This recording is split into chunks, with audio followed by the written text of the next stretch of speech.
Crumpsick here from Crumpsick Monument Company in Taylorville, Illinois.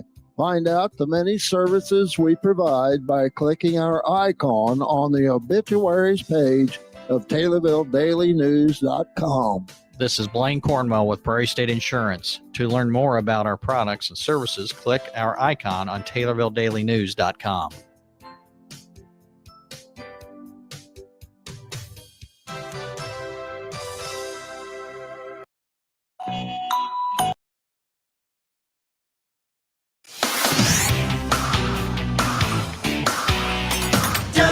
WTIM. Good morning, Central Illinois, and welcome to the WTIM Morning Show on your information station. The show is sponsored by People's Bank and Trust, where they put people first, and Landmark of Taylorville. I'm Reed Kamai, in for Grayson Bauman this morning, and my first guest is State Senator Steve McClure, a Republican from Springfield. If I've pressed all the right buttons, we should have him on the phone. Senator McClure, thanks for joining us. Sure, good to be with you. And I do appear to have all the right buttons pressed, which is awesome. And yes, thanks for coming on. And you come on the last time you were on, we were in the middle of, or just at the end of the veto session. Of course, that session is now over, and that gives us the opportunity to talk about some bills that were discussed and passed after you were on, and or at least anything that we did not get to the last time, or at least that you did not with Grayson. One of those, and we can start with this, was a bill regarding assisted suicide. Talk a little bit about that and your view on it.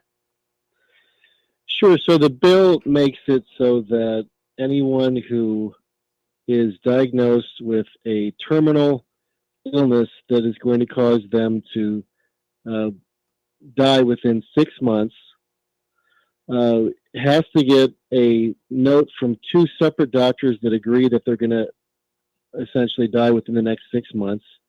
Once that happens, I think the person also has to make a written statement and an oral statement, and have their doctor or a doctor say that they are in good enough mental condition to make a decision about their life. And then once they check all those boxes, if they want to kill themselves, then they can have a pill prescribed to them that they just swallow, and it's poison. It kills them.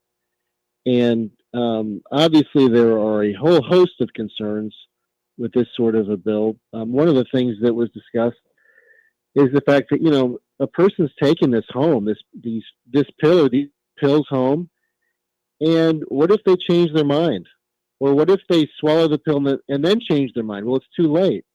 And you have a lot of issues with younger people killing themselves. What if a child were to make that decision that they wanted to kill themselves? They knew about these pills, and they then broke into the medicine cabinet. I shouldn't say broke into the medicine cabinet. Opened the medicine cabinet and then broke into the bottle. And so there's dangers that people that are going to have access to these pills are not going to be the person that's supposed to have the access to the pills. And the other thing that we talked about on the floor was that veterinarians have a high suicide rate and a high depression rate compared to other professions. And there's two articles from 2023 that talk about that. One's from NPR, one's from the BBC, and they both say that one of the big reasons for the depression and suicide and mental health issues is the fact that they have to euthanize so many animals. And what do you do now when you've got doctors who are trained to try to help people, to try to save people's lives? Now you have them writing prescriptions to kill people. There's just all kinds of problems with the bill. And right now it is on Governor Pritzker's desk. And so I think he has said publicly that he's not sure if he's going to sign it or not. He needs to review it. I also think, by the way, that it was wrong. I think we voted on the bill at 2 or 3 o'clock in the morning on Halloween morning. So it didn't give the public the chance to really get involved with the committee process or get involved by advocating for their legislator, the position that they would want the legislator to take. And it only passed by one vote. And a lot of Democrats and every Republican voted against it. So it's a very controversial bill. And a bill like that should not be voted on at 2 or 3 o'clock in the morning during a veto session. And veto sessions are typically not reserved for new legislation. They should be just for dealing with the bills that the governor vetoed, where we can take take out bills that the governor vetoed and decide to override them or not. The governor did the governor did veto a bill that the treasurer was advocating for, and instead of having a vote to override that veto, we dealt with bills like that one, which are very controversial. Yeah, and there have been a lot of examples in Illinois and in the national stage of a lot of late night votes. So one of the things you mentioned was that one of the things you didn't like about this bill, the assisted suicide bill, was that people would take the drug home. Now I'm curious if you've heard from how similar laws in other states apply. I do know there are laws in other states that allow for physician assisted suicide if they have provisions where these pills or injections can be given, but only like in the hospital setting. Did you folks get any insights on that? Well, during the debate on the floor, I spoke, and I had done some research, and there was a person who worked in both Oregon and Washington, and they had been a part of the government in Oregon, and they talked about whether or not there were situations that were under investigation because maybe a family member did something or an insurance company did something that maybe caused somebody to kill themselves who didn't want to kill themselves and was maybe pressured into it. And what the person said was that there just isn't enough, there's no oversight essentially in either one of those states, and there's no money to do any investigation. So the reason why in those two states you're not seeing any controversial suicides brought to light is because there's no oversight, and the people that are supposed to be tasked with looking into these sorts of things have no money or resources to investigate any of these things. So that's going to be the same in Illinois. There's no money to investigate these things, and you get into these ethical issues as well because you take an insurance company. I mean, what's going to cost the insurance company more money, for someone to take a pill or for someone to receive medical treatment for 6 months? And it gets into some really. And then, of course, you can have family members who are interested in things like inheritances and things like that, and it just gets into a very, very gray, murky ethical area. And I'm concerned about the influence that other people are going to have, and the protections to ensure that someone is not being heavily influenced are not there in the bill. A lot of issues certainly to discuss with that bill, as State Senator Steve McClure, our first guest this morning, has laid out. Another bill we can talk about before we go to break involves ICE agents. You say that this would allow. I think you said was the state to bring suits against agents involved in immigration operations. Talk about that and your views on it as well. Sure. One of the things that we have to do when we are sworn into the state senate is say that we are going to follow the Constitution. And this is a bill that says that the federal government, which is the federal laws are supreme to the state laws. The federal government now, when they're operating in the state of Illinois, is going to be liable for lawsuits brought about by Illinois citizens, and they are to be dealt with in state court. And the state court's going to decide whether or not these federal agents went against the federal Constitution. Well, that on its face is not constitutional. The state of Illinois does not have power over the federal government. And this was a bill that was brought by President Harmon, and President Harmon basically said that he didn't think this was going to withstand constitutional scrutiny. So, I mean, we have a duty to obey the Constitution, both our state Constitution and federal Constitution, as elected officials. And that was an act that the Senate President, by his own admission, passed something that is not going to withstand scrutiny. in the courts. And so, to pass a bill that all of us know is unconstitutional just because they want to make a political point, to me, that's wrong. I mean, that goes against our duties as legislators and as people, as citizens of our country that are supposed to comply with our federal and state constitution. So that was a bill that just on its face is wrong. And, I don't know that it passed the House, but it passed the Senate. And, it's just, in my view, it's to vote on things that are unconstitutional. It goes against the duties of the office. Federal and state jurisdiction involved in that bill involving ICE agents, as described by State Senator Steve McClure. Why don't we take our break, and then when we come back, we'll maybe talk about some other bills that were discussed in the veto session, and possibly some other topics with State Senator Steve McClure here on the WTIM Morning Show on your information station. Your information station, WTIM. The Lady Tornado basketball team are on 96.5 thechill.com again this season. Listen on air or online for Lady Tornado basketball and playoff games brought to you by the Taylorville Community Credit Union, the Christian County YMCA, Burl Reynolds, and Scooter's Coffee. The purple and gold are coming your way. The Taylorville Tornadoes are going to do it today.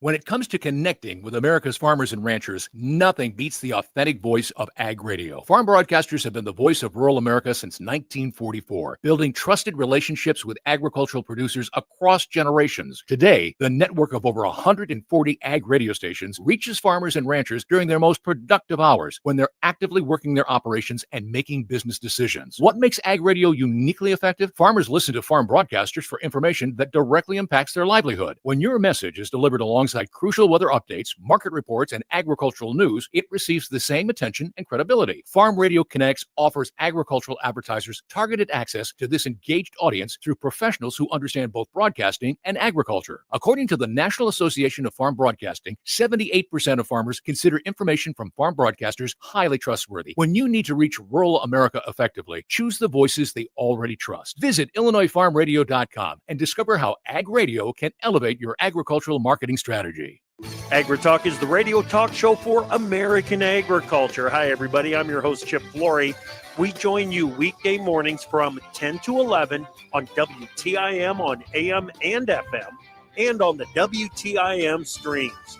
We provide farmers and ranchers with timely insights and information aimed at improving their operations. Join me, Chip Flory, weekdays at 10:06 on your Ag Information Station, WTIM. At Taylorville Memorial Hospital, great care is a team effort. It's expert doctors, compassionate nurses, and advanced technology, all working together to deliver the best care possible for you and your family. From preventive testing to advanced procedures, Taylorville Memorial Hospital is where great care comes together for you. Visit memorial.health/TMH to see a full list of hospital services, the latest news, and additional resources like visitor information, careers, and more. This is Perry Stanfa, owner of Central Illinois Truck Service in Greenville. Winter is coming. Get your rig ready to roll by booking your winter diesel engine service now. Book your appointment by clicking our icon at TaylorvilleDailyNews.com. At SIU Center for Family Medicine in Taylorville, our team makes it easy to get your flu shot and protect the people you care about most. Book your appointment now by clicking the SIU Family Medicine icon at TaylorvilleDailyNews.com.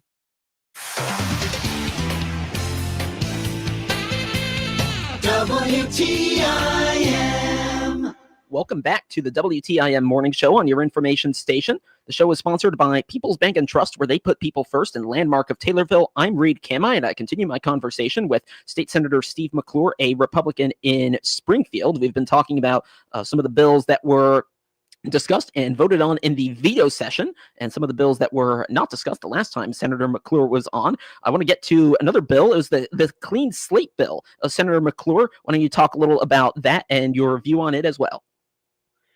Sure. So this is a bill that makes it so that instead of a person who's been convicted of a felony, for example, that is eligible to have their record sealed, having to go through the process of filling out a form and going before a judge and making a request to seal that record. This is going to be done automatically now if the governor signs this bill. And the person who was presenting this bill essentially didn't want to take any questions in committee. He didn't allow the people that were advocating for the bill to testify in committee, so he wanted this to be very secretive.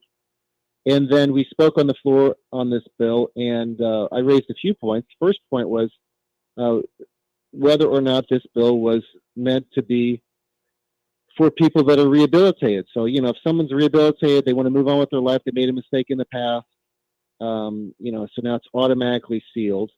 Well, if that's the case, if they truly are rehabilitated, then why does the bill take away the guarantees that are currently in statute to make sure that someone is rehabilitated before the record is sealed? For example, right now, like, let's just say if you're convicted of dealing meth, okay, you have to show when you're applying for a sealing of your record, that you're clean of meth for like 2 days. That's it, because it doesn't stay in your system very long. You just have to be clean for 48 hours to pass a drug test. And so you're showing, look, I'm not doing this anymore. Please seal my record. Here's proof because I was able to stay clean for at least 48 hours. That is now eliminated from the law. So if this bill gets signed into law by the governor. So people will just be able to deal meth and then automatically get their record sealed without proving that they're no longer using meth. That's one thing. Another thing is, in current law, if someone goes through the process, gets their criminal conviction sealed, and they commit a new crime in the future that's a felony, then their previous crime can be unsealed. That was now eliminated from the bill as well. So that's an extra protection to say that, okay, you made a mistake, we're going to seal your record, but don't do it again. Now you can do it again, and they will not unseal your record. So it's obvious that the person pushing the bill wants people to continue committing crimes in the future and doesn't care about rehabilitation. And the other big issue with the bill that I brought up is the fact that like a crime like financial exploitation of the elderly is in this bill automatically sealed. And to me, that's a very serious crime. I used to prosecute those cases when I was in Sangamon County as an assistant state's attorney. And I mean, we have a person who was robbed to the point where they were kicked out of their nursing home and they couldn't afford to pay the bills anymore. And now this person who did that can have their record totally sealed. And, like family members that are looking to hire someone to watch after a loved one in the future aren't going to be able to look into the criminal history to see whether or not a person has this sort of a conviction. And the same is true with some employers. So it's a bad bill. And it really just goes to show you that the difference between like my philosophy and a lot of the Democrats' philosophy is that they don't want people to be rehabilitated. They just don't want crimes to exist. They want people to not be prosecuted. I just want people to be rehabilitated and move on with their lives. If they're going to be utilizing, things like getting their record sealed, they need to show that they've been rehabilitated. And the Democrats don't really care about that. And that's really unfortunate. And then is State Senator Steve McClure on the Clean Slate bill. Senator, we've got less than 2 minutes left. I want to get your thoughts on the energy reform bill that was passed. That's gotten to some opposition from folks on your side of the aisle. Your views on that? Yeah, so we voted on an energy bill 2 years ago. It caused everybody's energy prices to skyrocket. And now we're back in veto session, and the Democrats passed another bill that causes energy prices to skyrocket. There's about $8 billion in new fees that all of us are going to have to pay on our energy bills from here on out if the governor signs this bill. So it's a bad bill, and there's really no good argument for it. And that's why they passed it, very late at night on veto session. And then one more. Actually, we've got about a minute left. The bill on transport. You talked a little bit about this last time. You say it's all kind of combined, or well, not combined, but it's kind of related to some of the other bills you've talked about. Explain that. Sure. There's a transportation bill that passed. What it does is it robs us of downstate local road funds. It takes between $400 and $500 million a year out of our local road funds. And local communities use that money to repair roads. Right now, Illinois is ranked as having the 44 best rural roads in the entire country of all the states. And that's really poor. And so now we're going to lose a lot of that money. And it's going to go to Chicago for the Chicago Transportation Authority, which is a mess. And in addition to stealing our money for our local roads, they're also raising money on tolls and raising other taxes, essentially to help out the CTA in Chicago, even though the CTA has operated very poorly and they've given them no reason to change the way they've been operating. So they're a bad actor. They're going to continue being a bad actor, and now we're just giving them a ton of money to reward them for their bad activities. Senator McClure, thank you. Thank you. The Big 870 WTIM Assumption Taylorville. 96.1 FM Taylorville. 107.5 FM Shelbyville. 107.9 FM Pena Nokomis. President Trump has formally designated the kingdom a major non-NATO ally. He announced the move while hosting the Saudi Crown Prince at the White House last evening. Mr. Trump also announced a major Saudi investment in the U.S.